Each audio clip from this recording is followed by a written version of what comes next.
As a kid, I was always a bit of a dreamer.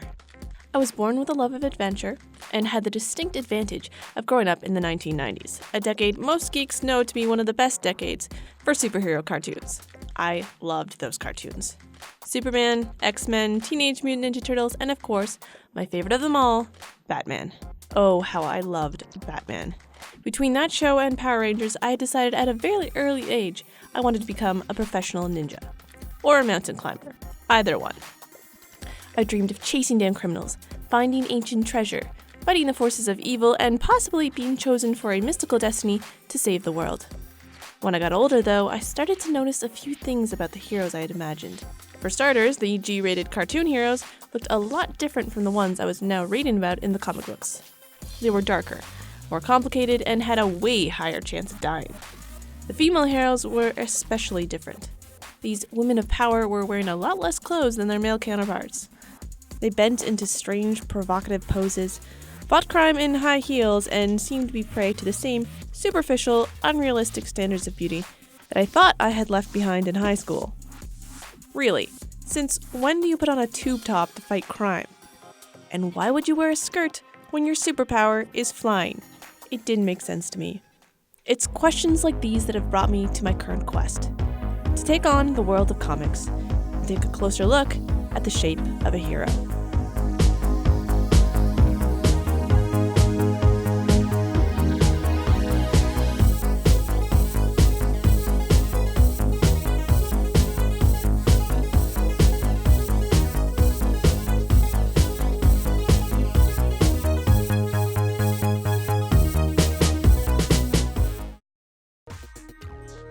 This is Daryl Small.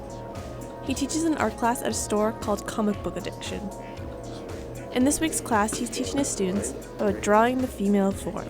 To start, they made a list. Students named all the leading ladies they could think of, and then set the list to a test. How many are DC? How many are Marvel? Majority of them are DC. Majority are DC, absolutely. But we're going to go a little bit further. How many are not white? The answer? 3. Storm, Amanda Waller, and that's it. How many of them are not fashion models? The answer? 1. One. Amanda Waller. A strong female character who's actually a heavyset older black lady. These are not great statistics for our heroines. And diversity is just one of the many issues that plague our femme fatales. For instance, when it comes to surviving in the comic book world, our skinny, white, scantily clad heroes often fall prey to a trope called women in refrigerator. The name refers to a scene in Green Lantern comics where Hal Jordan's girlfriend was killed, chopped up, and placed in a refrigerator. This gruesome style of death is a common pattern for female heroes.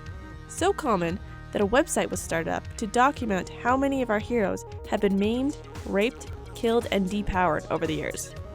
It's a frighteningly long list. And if that wasn't bad enough, when our heroes are actually getting the chance to fight crime, they're often being drawn in some strange poses.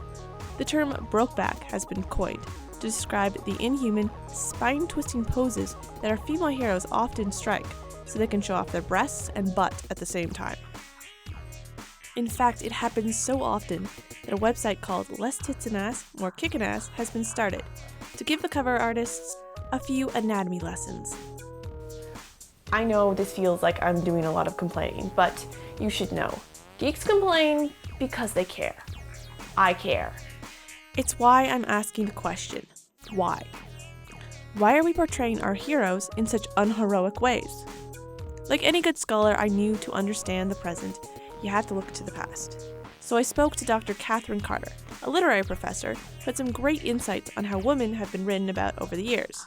Virginia Woolf, she writes In a Room of One's Own, which is, to my mind, one of the best kind of essays on the history of women in literature. And she starts off by saying, what are we talking about? Are we talking about women and literature, women as writers of literature, women who are portrayed in literature? And she tries to get her head around that whole large topic. And what she found, one of her many conclusions that are, I think, really insightful in that essay, one of her conclusions is that women don't get to be friends in novels and in literature, that they often have to be at the service of the man's story. Well, that explains Betty and Veronica. But really, why is it we rarely get to see girls as friends? Women have friends in real life, some of which like reading comic books. Elizabeth Pleffer has been trying to deal with this invisibility issue in the real world. You know, I went to a store in Calgary with my husband and I was totally ignored. And he doesn't even like comic books, but they went up to him. You know, so it's just that stereotype that men like comic books. And so we ended up leaving and I don't think I got anything. But, you know, I hear that experience from a lot of women, like they get ignored in comic book stores. They just don't get the same kind of treatment, or they don't feel like they're welcome. This is why Elizabeth started Ladies' Night at the comic book store. It's a monthly meeting where women can come together and geek out with their fellow ladies. I felt like I really wanted to talk to women face to face. I found that I was talking to a lot of women online who love comics, and I wanted to talk to women face to face. Women can come and they can meet other women, and you know, other women who like The Walking Dead, or other women who are really into, you know, The Punisher or whatever, you know. The point is, it's a forum for women who in years before haven't had a voice in this industry. When women read comics, they do see, you know, how women are portrayed in comics. Specifically, you know, the issue with women in refrigerators, the issues of how women are physically portrayed. You know, the you know, TNA poses, right? The other issue was Amanda Waller, right? Like, she was, you know, one of the very few women of size. Like, there's men in comics who are big, tall, fat, short, you know, all ranges. You know, they're grotesque. They're, you know, you have the Penguin and you have, you know, gorgeous Luke Cage, right?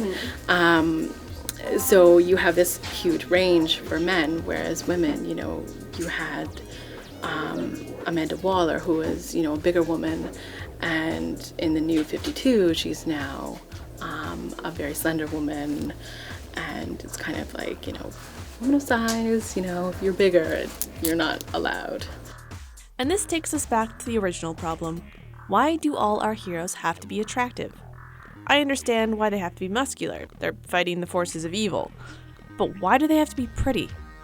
For this question, I went to an expert on modern media, my former professor, Maya Sari. I mean, as little girls or young women looking at sort of comic book art, we don't see a lot of images of women that aren't sort of oriented towards idealized female forms, right? They're sort of oriented towards an image that is sexualized. It's impossible to not have the highlights of the kinds of clothes she wears. I mean, you know, no right-thinking young girl would dress that way to go and vanquish the world. They'd wear full armor. And, you know, I've seen some sort of online games and stuff now where the armor plate and everything is a bit more androgynous. You know, the soldiers are all soldiers, even though it's a female voice or whatever in the people that will come with you on a game, for example. So there's a bit of movement towards, you know, common sense in some of them. But again, I think it's you have to go back and say, who's doing the drawing, who's doing the creating, you know. And if it's a room full of guys, they're going to draw an idealized image, and it's very difficult. It's almost subconscious in some ways, unless they're, you know, really aware and self-conscious of what their choices are. That they might well, you know, depict a character in a way that's attractive, you know, and it might be attractive to them. So this is the balance, or this is the challenge of what they call the male gaze, because it's one that has sort of conditioned what we expect of even powerful characters that are in female form. This challenge is one that Daryl extends to his students. The thing is, art, yes, is in the eye of the beholder, but it also must be a reflection to a degree of the reality, right? It's literally it's if poetry, you know, uses words to paint a picture, true art should sort of have it sounds so utterly lame, but it should have a poetry unto itself, right? Like, there should be something poetic in your art. There should be something that holds a mirror up to reality.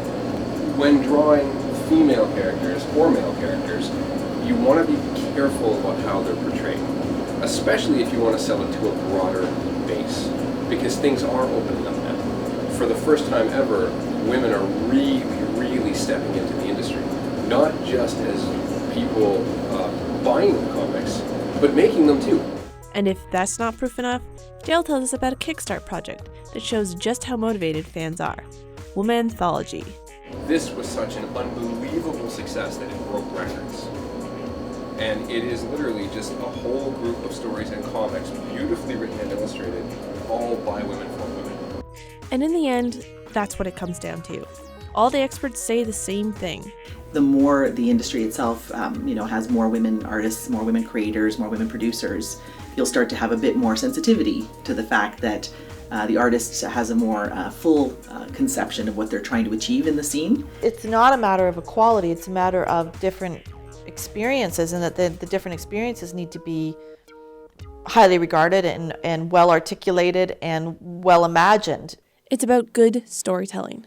Whether she's fighting crime, exploring tombs, or pulling swords as stones, a hero needs to be seen as more than a hero. She needs to be seen as a person, and when that happens, nothing can stop her from being the hero she wants to be.